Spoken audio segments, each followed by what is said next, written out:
Bismillahirrahmanirrahim. Assalamu alaikum. Welcome to this PTV World Special, and we are highlighting the souring relations between India and Canada that have happened as a result of the Canadian leadership, including Justin Trudeau, who have accused India to be behind the murder of one of the prominent Sikh leaders in Canada. This said, of course, there have been a lot of reactions from India. Of course, it was a tit for tat. What happened is that Canada expelled a senior Indian diplomat, and that was announced by the Canadian Foreign Minister. In a tit for tat move, India also expelled a Canadian diplomat. Now, there is a lot of concern that is being shown as far as the souring of relations between India and Canada is concerned across the world, whether it be the United States that has shown a lot of concern on this, whether it be Australia or whether it be other countries. But what is in fact going to be the result of this tension between these two important world players? We will be discussing that with our two guests who are here in the studios and a third guest who is joining us online. But before that, we'd like to our viewers to listen to what has been said from the Canadian side. Any involvement of a foreign government in the killing of a Canadian citizen on Canadian soil is an unacceptable violation of our sovereignty. It is contrary to the fundamental rules by which free, open, and democratic societies conduct themselves. As you would expect, we've been working closely and coordinating with our allies on this very serious matter. A very serious act, as has been said by Justin Trudeau, the Canadian Premier. To talk about that, the relations between India and Canada, what should we look forward to now that there has been a tit for tat as far as the expulsion of diplomats is concerned? There's already a suspension as far as the trade ties between the two countries are concerned, a special trade deal that was to be highlighted between the two. What should be, what will be the consequences of this? We've been joined by two guests in the studios. Let me introduce them to you one by one. On my very right is Javaid Siddique Saab. He's a senior journalist and he joins us in the studios. Thank you very much, Javaid Saab, to have joined us. Our second guest is Brigadier retired Mohammed Zeeshan. You are a senior analyst. Thank you very much, Brigadier Saab, to have joined us. And our third guest is a renowned diplomat, Ali Sarwar Naqvi Saab, former ambassador, who joins us online. Ali Sarwar Naqvi Saab, pleasure to have you on board for this very important discussion. Let's begin with Javaid Saab. Javaid Saab, this mysterious killing of the Khalistani leader, because he was behind, one of the basic leaders, major leaders behind the movement for a separate state for the Sikhs of India. When you see a very open statement from the Canadian side as to who is behind it, what does that show? When on one hand we have the US and others who say that they are showing concern, do you feel Canada has ample proof to pinpoint towards India as far as this killing is concerned? I think yes, the Canadian government has very strong evidence to establish that the Indian intelligence agency, RA, is involved in the murder of this very active Sikh leader, Hardeep Singh, because he has been organizing the Sikhs to basically give a push to the Khalistan movement. And we must not forget that over 700,000 Sikhs are living in Canada, and most of them are concentrated in the Canadian city of Vancouver. True. So he was there from Vancouver, he belonged to that city. So I think he was organizing these Sikhs for the separation of a Sikh land and Khalistan. And in a very recent past, there was a referendum in Canada, and in which most of the Sikhs participated, and they supported the slogan and of an independent state for Sikh Khalistan. The Indian government tried to stop and prevent that referendum from happening, but I think the Canadian government did not pay heed to it. Exactly, and also they said that they cannot stop the Sikhs from expressing their point of view or their vote of confidence or no confidence, whatever. So I think the investigation has been going on as to how this Sikh leader was killed, And the intelligence-based report that has been submitted to the Canadian government clearly indicates that the Indian intelligence agency is behind the murder of this important Sikh leader in Canada. And that is what the Canadian Prime Minister has just said in the Parliament, that this is an attack on our sovereignty, and we will not allow this to happen on our land. So this is very clear. And I think the relations between Canada and India has been deteriorating in the last couple of years. Yes, because of this Khalistan movement that is very active there on the Canadian soil. And also, we must not forget that the Indians have also tried to prevent this kind of referendums on Khalistan in UK and Australia as well. But they have happened nevertheless. Yeah, they did happen. So you cannot prevent people from expressing their point of view or their conscience through the votes. So I think the Indians are losing this game, and they are blaming Canada for something which they cannot blame it. And the tit for tat, you said that the expulsion of diplomats from both Canada sides, and from India. That explains, that speaks volumes about the deteriorating relationship between Canada and India. And I think that this will further deteriorate. The relations between the two countries, bilateral relations, will further get a hit in the days to come. Brigadier Saab, I'd like to understand something. You know, I've been highlighting the Indian human rights abuses within India, whether it be in the Indian held valley, whether it be in Manipur, whether it be elsewhere. We had a recent, India had a recent G20 summit in which all the important leaders were there, but not much was said. In fact, almost nothing was said as far as these human rights abuses is concerned. Whereas on the one hand, India can control the narrative as far as what is happening within India. Can India control the narrative, or, you know, control through direct or indirect strings, as Justin Trudeau has pointed out, towards the killing of Hardeep Singh, towards what happens internationally as far as the Indian narrative is concerned? Thank you, first of all, for inviting me. I would direct our discussion to a point which should be understood while we are discussing that how and why Justin Trudeau has taken this step. It has come as a surprise to Indians, and it has come as a surprise to most of the There's a huge Indian diaspora in global Canada. community all around, that a major country, a trading partner like Canada, has taken such a drastic step. The point to understand here is that Canada is part of 5I countries. These are traditional 5 countries: United States, United Kingdom, Canada, New Zealand and Australia, who have not only understanding, but there is an agreement, defined agreement of intelligence sharing. Now, in my opinion, Indians have gone little too far with their aggressive stance, especially under the Hindutva-driven Modi government. They feel they can control not only within India but also across the world. And Ajit Doval has been emboldened by some success he has achieved in India, in Pakistan and elsewhere in the world. So they have committed a blunder, and they have basically stepped into the domain, intelligence domain, of a very strong international establishment governed by 5I countries. So this particular aspect is going to have serious ramifications for Indian establishment, particularly their intelligence raw. All right.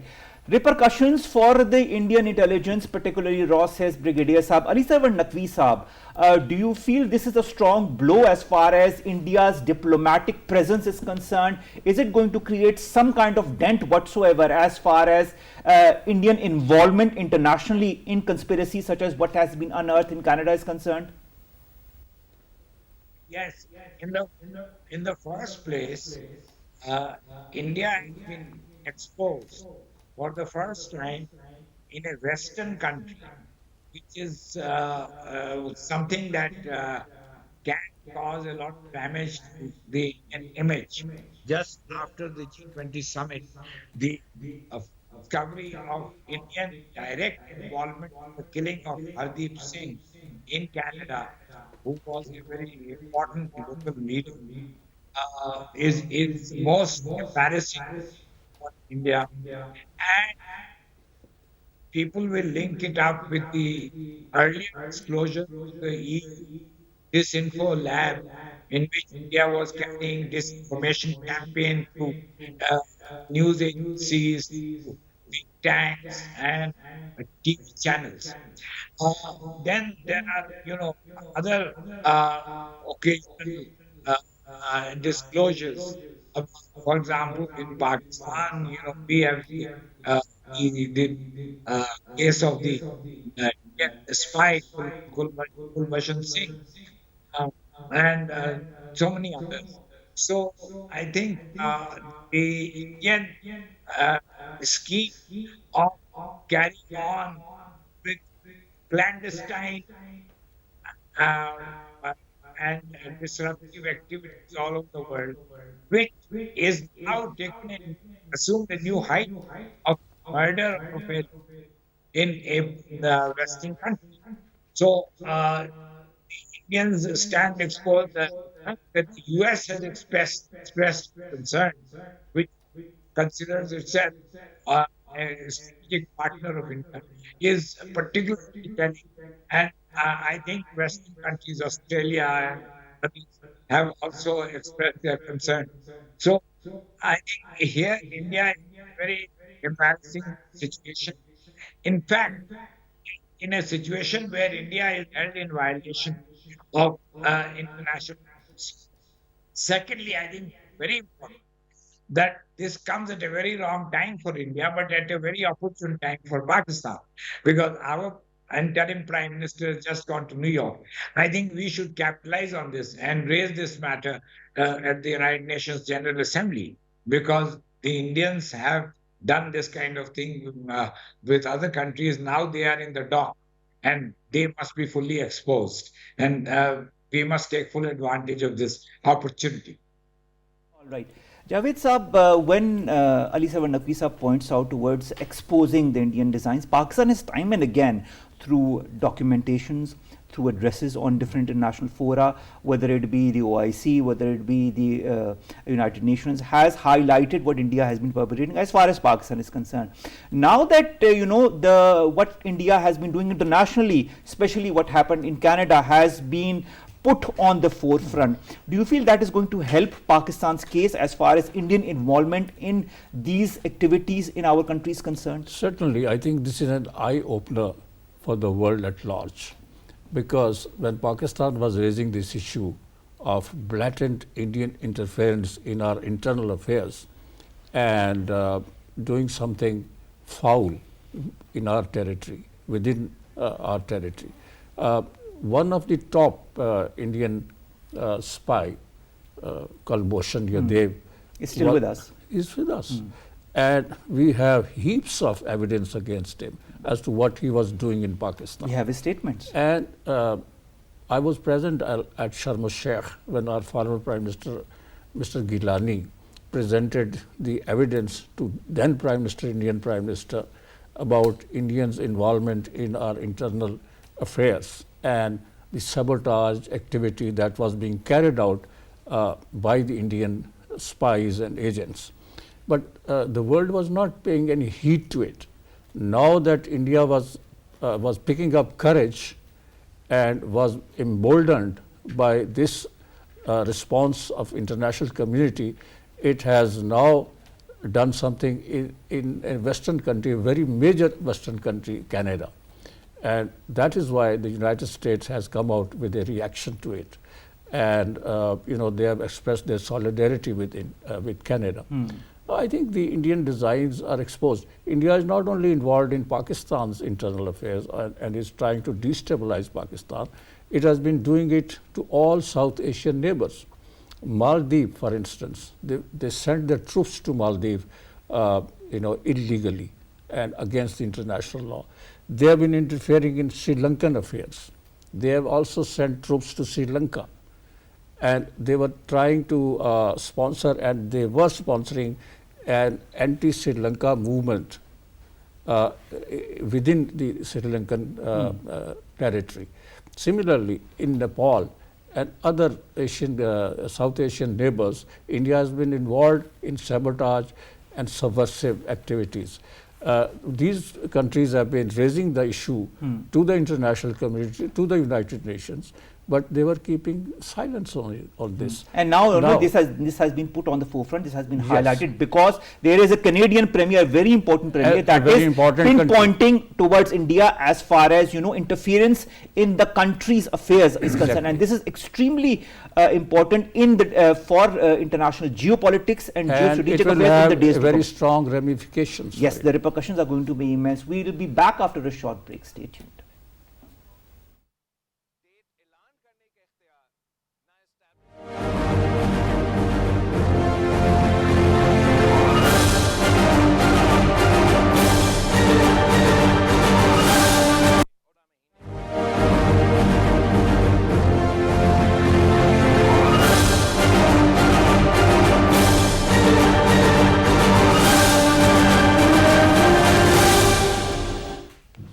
Welcome back. You're watching PTV World, and we are discussing the accusations that Canada has put through its premier and through its foreign minister towards India in the killing of Hardeep Singh, a prominent Sikh activist who was recently murdered on Canadian soil. Brigadier Mohammad Zeeshan Sahab, when you look at the global reaction that has come, two important reactions are to be kept in mind. That of the United States of America, that says it is deeply concerned about the allegations referenced by Prime Minister Trudeau and that they remain in contact with the Canadian parties. And the next is very important, the next line. It's critical that Canada's investigation proceed and the perpetrators be brought to justice. How do you see this statement? What is the US side exactly trying to say as a reaction to what Canada has said? Well, in international politics, it's not an allegation anymore. They have charge sheeted India, Indian government and Indian intelligence. Because, as I said earlier, that Canada is part of a consortium of intelligence agencies. Five Eyes. So, yes, and Trudeau must have consulted the partners before, and that's why you see a very well worded, strong statement from the United States and as well from Australia. Now, the point to understand here that the diplomat has been expelled. Expulsion is not based on just politics or whims. It has been done after deliberate investigation, as has been highlighted by Javaid Sahab. So, it has very serious repercussions, but the point to understand is what is behind it. It is the psychology which is being in the run in the Indian establishment and various Indian governments. Today you may find Congress saying that yes, Modi Sarkar has committed a blunder, but what about the Operation Blue Star, which was conducted by this very Congress against the Sikhs? The point to understand, or which I want to highlight here, that it is the psychology of Hindu elite in India against the minorities of India. It's no more about Muslims only, although that Muslims have been suffering. No, but you've seen in Manipur, the Dalits, you know what is happening to the Sikhs, you know what is happening to the Dalits. So it's not just all the minorities are under some kind of pressure, have been under some kind of pressure in past 75 years. What happened after Operation Blue Star?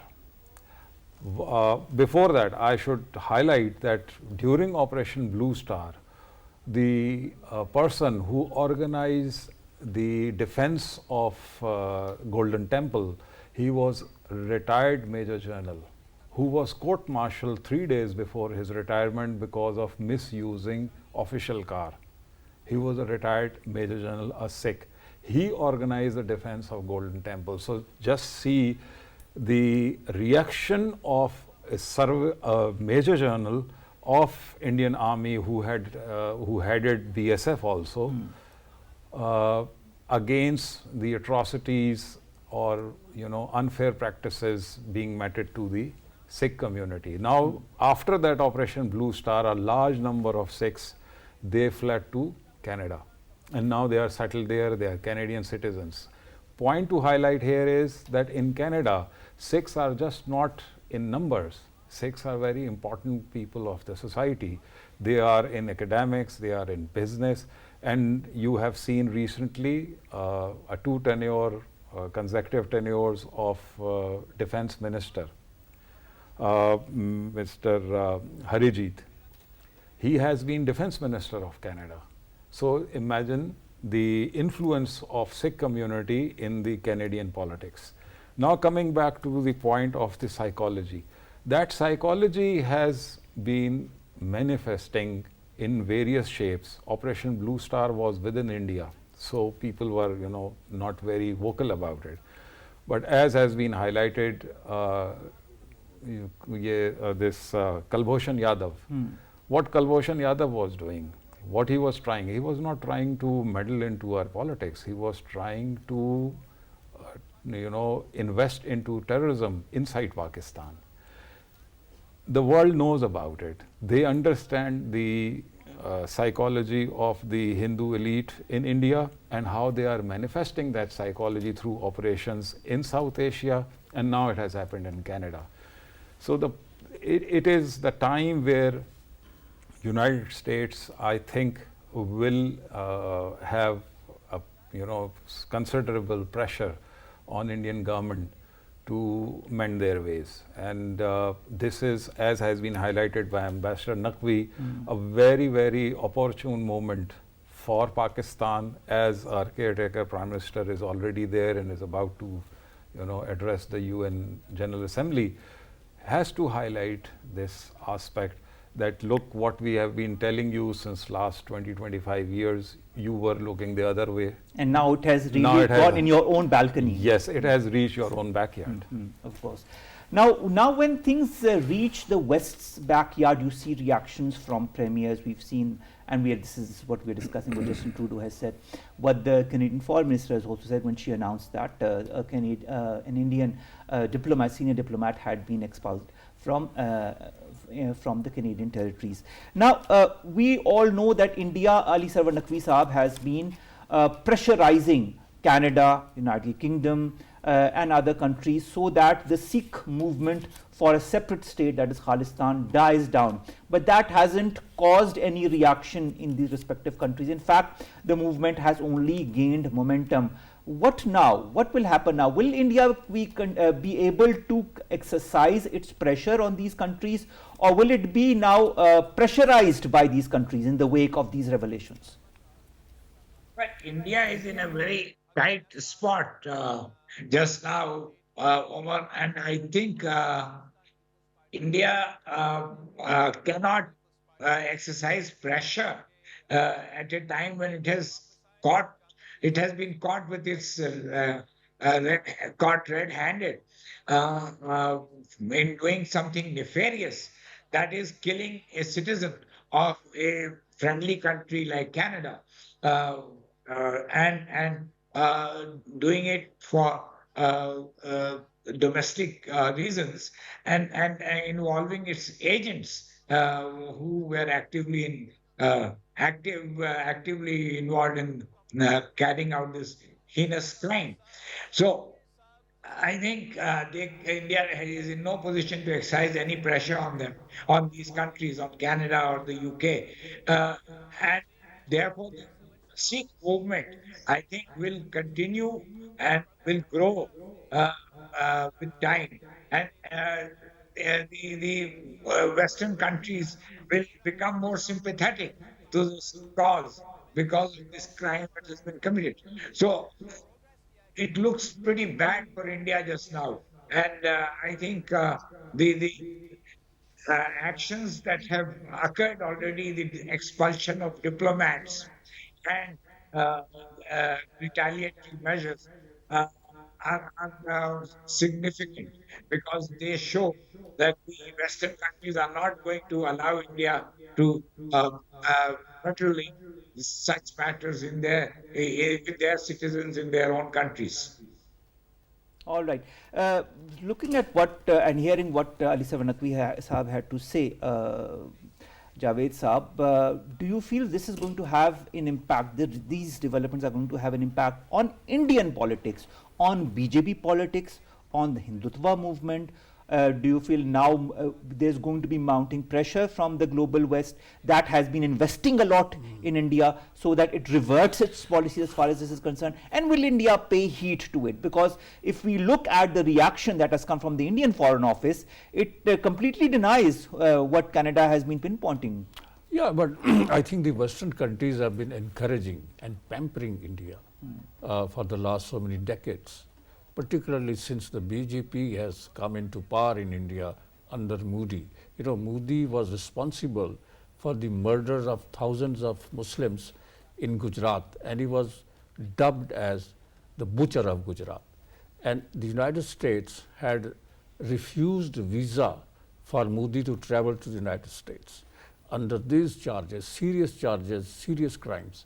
But again, you know, they opened their doors for him, and he was invited to address the joint session of the American Congress.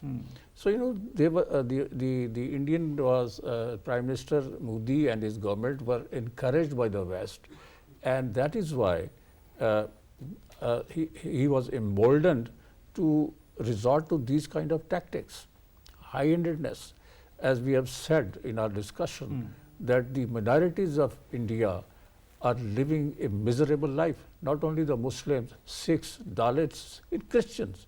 Recently, hundreds of churches have been set ablaze in India. So what kind of policies Modi is following? But will there be pressure on India now? The Canadian Prime Minister has said that while he was in India for G20, he spoke to the Indian Prime Minister about on the sidelines. Exactly. On the issue of minorities. What kind of treatment, the harsh, inhuman treatment is being meted out to the minorities in India. And he said that, and I spoke to him. So, you know, the world is taking note of it. The United States itself, the State Department annual report on human rights and rights of minority in India, they have expressed their concern. But unfortunately, the Americans, they have chosen to embrace India as its strategic partner in the new global game. So I think the West should look at its policies of encouraging and emboldening a government and a leader who is believing in coercion and unleashing terror on its own people, on minorities. And now he is so emboldened that he has sent his agents to kill a Canadian citizen on its own side. So they could see the intents and the intentions and designs of Modi government. And if it is not stopped here, and strong action is not taken against this government, and particularly Prime Minister Modi and his policies, India will continue to do this. All right. So this is the time to halt him and his government here at this point. I'd say pressurize him into doing the needful. Brigadier Saab, when you look at, we've talked a little bit about the external politics of India with other countries and how now other countries are maybe reviewing their relations with India. We'll see in the coming days what happens. What should India do as far as its internal politics is concerned? Because of this incident and the pressure, don't you feel this is going to also embolden the so many other movements that are going on within India for the independence of various other states? Khalistan is just one, and the Indian illegally occupied Jammu and Kashmir is a totally different ball game because it involves Pakistan. It is something that has been in the United Nations since the last many decades through different resolutions. But there are several other movements that we do not talk about that are happening within India. Is this going to A, embolden these movements within India and will cause a concern for Indian politics? And B, what happens to elections next year? Will there be an increase in support for India, INDIA, the combined opposition? First of all, I want to highlight one thing before commenting on the internal dynamics of India. Indian intelligence has overplayed their hand by copying Mossad, targeting non-Indians abroad in their own country. But don't you know that they emulate the Israelis? They already do exactly what they are doing in Palestine, in Indian illegally occupied Jammu and Kashmir. You know, wishing something is different from the reality.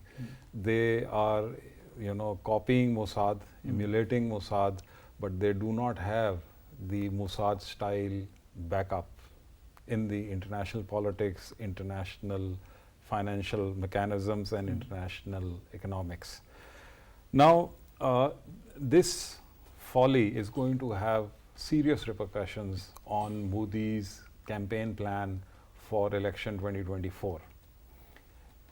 We were hearing, and there was a lot of discussion about India or the Modi government will try to have another false flag in Indian occupied Jammu and Kashmir, and then they are going to create tensions on LOC, and we may find another. And they will play the Pakistan card as they have always been. Yes. That complete scenario, if it was under consideration, will certainly be jeopardized now. They will not be able to go for something so aggressive for their political agenda for the elections 2024. Secondly, since last 3 years, when they announced certain measures and amended their constitution, which was directed against Kashmiri Muslims in Indian occupied Jammu and Kashmir, and also in mainland India against primarily the Muslims, those things will be now highlighted, as has been highlighted the other minorities. There are approximately 26 separatist movements ongoing inside India. So at least half of them will be emboldened to take up their case in front of international community. However, I have two concerns here. One, will the coalition India be able to capitalize on this? That is to be seen how aggressively though they will pursue this particular agenda, because we all know that Indians may have differences within themselves, political differences, but when they come out, they are normally very united. So let's accept that fact. So this is one concern I have. The second concern I have is looking back at 2020, when India had conflict with China in Ladakh region. India backstepped, not only one step, they went back 2-3 steps, and they downplayed the whole affair, and they tried to overcome their embarrassment. Similarly, what they did after 2019 failure of their airstrikes and how we shot down their 2 aircrafts.